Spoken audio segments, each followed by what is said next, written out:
Hello, welcome to Web of Stories. My name is Melinda, and it's Tuesday, so why not make this a tag? So I have a tag that I have written. I hope you can hear me over the sound of my son getting something out of a bag. He's right over there. Sorry. I have a tag, an original tag, but it's not like I tagified something, and so it's not like everybody do this tag. I'm putting it out there for people who might want to use this tag to do what I am about to do, which is I'm going to introduce you to an author. Now, there are like 4 authors that I would say my top 4 authors. I love their books. I always pre-order their books, and they are Louise Penny, Alice Hoffman, Louise Erdrich, and William Kent Krueger. So when I kind of thought how I'd introduce you to an author, I kind of decided who did I want to start with. And I decided I didn't want to start with Louise Penny because Louise Penny's books are all in a series. So it's just, you're basically just dealing with one series. She has one book that's not in the series, but it kind of sort of is. That's the thing. And then for both Alice Hoffman and Louise Erdrich, I have read a number of their books, but they still have a very, very large backlist that I'm still working through. So I don't feel like I can do them justice yet. So at some point in the future, will do this again with them. But I did decide to start with William Kent Krueger. And if you've seen any video in my channel, I think he's mentioned in every single video because, you know, I love William Kent Krueger. Also, today, the day that you will see this, which is August 20th, is that right? Yeah, August 20th is a release day for him. He has a book coming out today. So I came up with a couple questions to kind of lead you through William Kent Krueger's life and where to start with him and all that. And then I will tag a bunch of people, but again, this tag is like, if you have an author you'd like to introduce us to, you could use this. It's not like a normal tag where please do this over and over and over again. It's just like, I'm just offering this up as a tool. So William Kent Krueger. Now, the thing about William Kent Krueger is that I am almost a completist with him, just about. But we'll get to that. We will get to that. The first question is, who are you introducing? William Kent Krueger. Tell us something about their life and how you came to meet them. And why did I decide to introduce you to him? So William Kent Krueger was born in Wyoming, but he lived all over growing up, including Hood River, Oregon. So he has that little Oregon tie there. He ended up going to Stanford on a scholarship in 1969. However, things were wild then, and he was protesting and got in trouble, and his scholarship got taken away. But that was okay because he had met a girl. And so he went off to Nebraska. He followed the girl to Nebraska. They got married. She became a lawyer. He followed her around. They ended up in the Twin Cities of Minnesota, which is where he has lived for decades. And he has done a whole bunch of different jobs, but at the time he started writing, which was when they moved to Minnesota, he was working as a working in child development research. And he had always wanted to be an author, but he was working full time. So what he would do is he'd get up at the crack of dawn and he'd go to a coffee shop called, I think it's called The Broiler.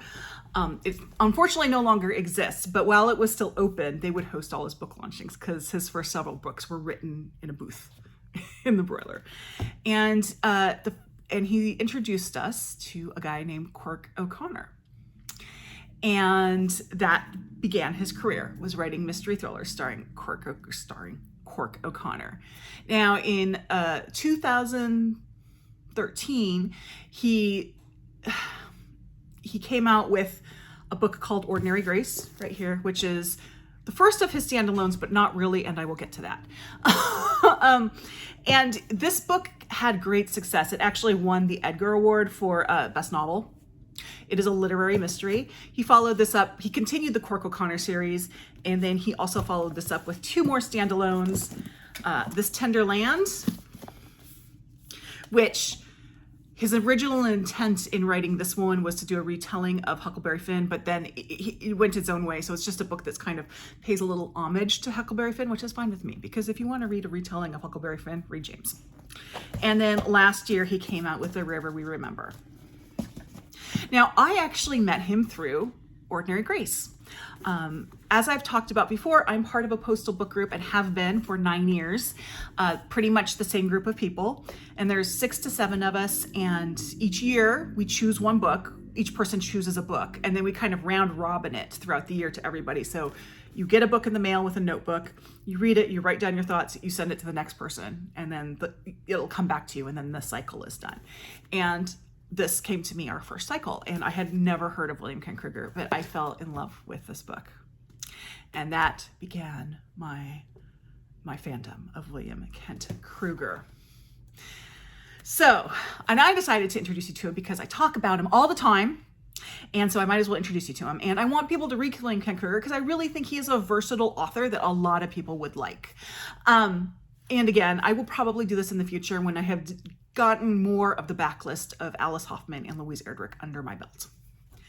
So the next question is, what type of books do they write, such as what genres do they write, or what authors are comparable to them? So William Kent Krueger, let me go into his books. His books basically fall into 3 categories. So technically, he has 5 standalones, but 2 of them I'm going to pull out of there. One of which is a novella called The Levee, which was put out as an audio original last year, I believe. As of right now, you can only get it as an audiobook. And it's about a flood on the Mississippi. I believe on the Mississippi. It's on a river. And it's great. It's vintage. It's not vintage. It's quintessential William Kent Krueger. Personally, I prefer to read him than ear read him. So I prefer to read with a book or an ebook than listen to an audiobook for him. That's just personal preference on my part. And I did enjoy The Levee. I just really want to read it. So at some point in the future, I'm hoping it becomes available so that I can read it with my eyes. And the other book that I'm taking out of the standalone category is a book called The Devil's Bed. This was put out in 2003. I actually just finished reading this book last night. And this is a political thriller, and the sort of hero guy in it is a guy named Bo Thorson, who is a member of the Secret Service. And he is hired to protect the First Lady, but there's a lot of stuff going on. Political thriller, very fast paced. This one, I'm not going to talk about my thoughts on it because I'm going to talk about it in my wrap up. But this is a very different feeling William Kent Krueger book. But both The Levee and The Devil's Bed, I'm taking out of the standalone category and putting them in this sort of like little outlier category. He also has, and this is the book that I have not read because I cannot find it anywhere. Let me get the actual title here. Here it is.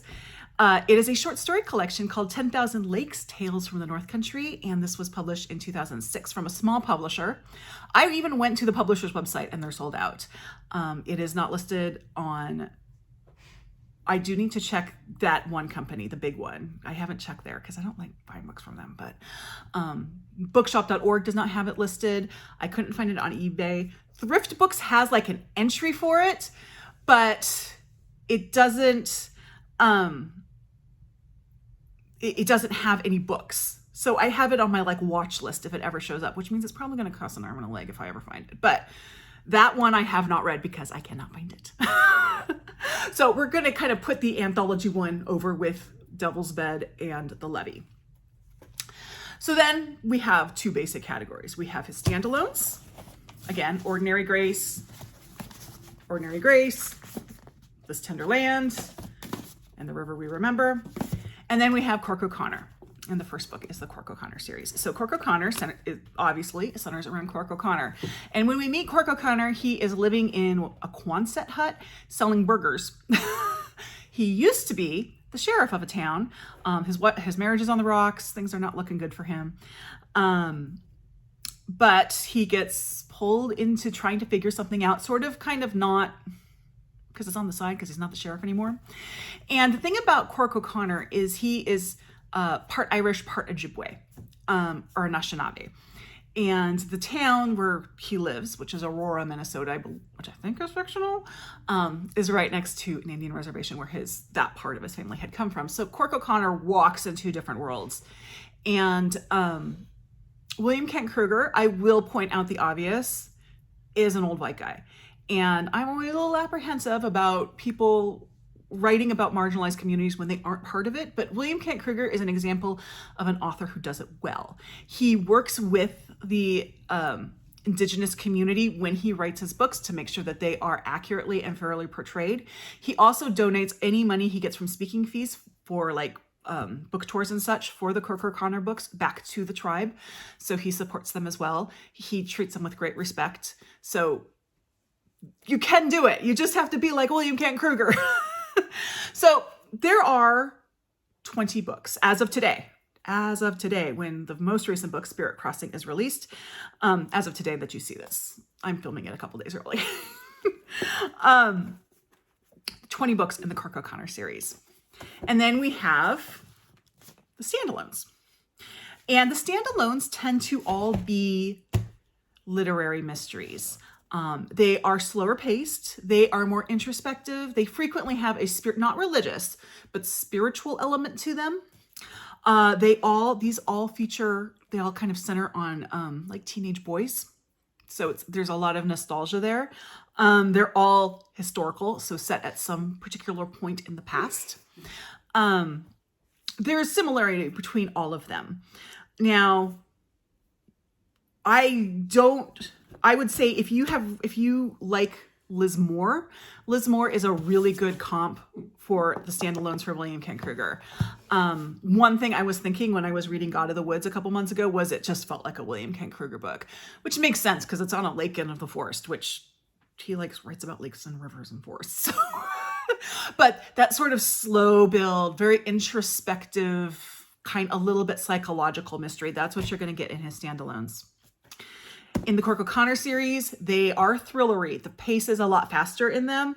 There's more action.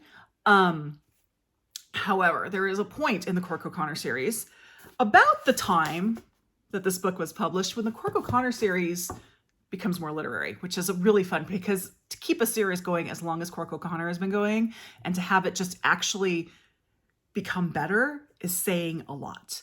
As for who to compare this to, I hear a lot of people say Louise Penny. I like both. So in that way, I would say yes, kind of like a Louise Penny thing because I like both of them. So maybe if you like one, you'll also like the other. I have also heard from someone who has read the Longmire series that this is a lot like Longmire. I personally have not read the Longmire series, so I can't speak to that, but passing that on. So those are his books. Now, the next question 3, is where should a new reader start with them? So you could start, I don't recommend, you could start with The Levee, that's fine. I don't recommend starting with The Devil's Bed because it is very, very unlike his other books. If you wanted to I started with Ordinary Grace, so it's perfectly fine to start with his standalones. My only word of caution is that if you do it in the standalones, you don't need to read them in publication order. Personally, I would recommend not reading Ordinary Grace and The River We Remember back to back, unless you put a lot of time between the two. This Tender Land is a bit different from the other books, so if you're just going to kind of binge them, I would make sure that This Tender Land is the second book that you read. But you could start with either The River We Remember or Ordinary Grace. It's just that the books are going to be more distinct if you put This Tender Land in the middle because it is the more distinct book, so it's going to break it up. Now, a lot of people who have come to William Kent Krueger from his standalones and then go to the Krueger Connor series are sometimes very shocked by what's in the Krueger Connor series. Not that shocking, but that they're so different because they are so much faster paced and they are mystery thrillers. So I always warn people about that. But here's the interesting thing about the Krueger Connor series. For a series, it actually has 2 on-ramps. So you can start with Iron Lake, which is the first book. This came out in, I have it here. I believe it came out in 1998. 1998 was when this was published. So 6 years ago? This is the 20th anniversary book. So it's been, 98? Yeah, that's about right. 36 years. You do the math. I can't do math off the top of my head, even though I'm very good at math. it is a series. You want to read the series in order. So obviously book 1 is a great place to start. But here's the thing, and I don't have a copy of this book to put up, so I'm going to put it up here. Book number, I have the list here, I have to look it up. Book number 18 of this series is called Lightning Strike. And Lightning Strike is actually a prequel to the Cork O'Connor series. And you can read this at any point. You can read this, you could read Lightning Strike before you read Iron Lake. You could read it at any point during the series. You could read it as you come to it in publication order. It works anywhere. But one thing I would recommend is that if you read his standalones and really loved them, and now you want to go to Cork O'Connor, I actually would recommend starting with Lightning Strike, because Lightning Strike is a real good meeting of the worlds between these two different kinds of books. So his standalones, as I said, tend to focus on little coming of age stories, young boys, you know, they're starting to see the world and something happens and they see the world in a different way. That's what Lightning Strike is. It's just that the boy is Cork O'Connor. And it has a bit of a faster pace than you will find in his standalones, but they're not as fast as you'd find in the Cork O'Connor series. So that is my little piece of advice, is if you are going from his standalones to Cork O'Connor, start with Lightning Strike. Otherwise, start with Iron Lake. And that, my friends, is William Kent Krueger. I just about called him Cork O'Connor. As you know, I talk about him frequently. I just love his books. They speak to me in a way that very few authors do. In fact, I can only think of 3 other authors who speak to me the way William Kent Krueger does, 3 other modern authors, and they're Louise Penny, Alice Hoffman, and Louise Erdrich. So there you go. Now, as I said, as far as a tag, I'm going to tag a bunch of people in this video just to kind of get it out there. But I don't want you to feel obligated to do this tag unless you want to, and you have an author you'd like to introduce us to. You know, on BookTube, we get a lot of book recommendations, and I love them. I mean, my recommendation list is insane. But we don't lots of times get author recommendations. And so I thought this was a good kind of format to introduce someone to an author. So I will tag a bunch of people. If you aren't tagged and you want to do it, please do. But tag me so I can see it, because I want to know who you're introducing us to. And yeah, so thank you all very much. Like, subscribe, join my Discord. If you haven't yet, give William Kent Krueger a try. I'm pretty sure you'll love him. I don't know anyone who I've never met anyone who's read William Kent Krueger who hasn't liked him. So there you go. Thank you very much, and I'll see you in the next video. Bye-bye.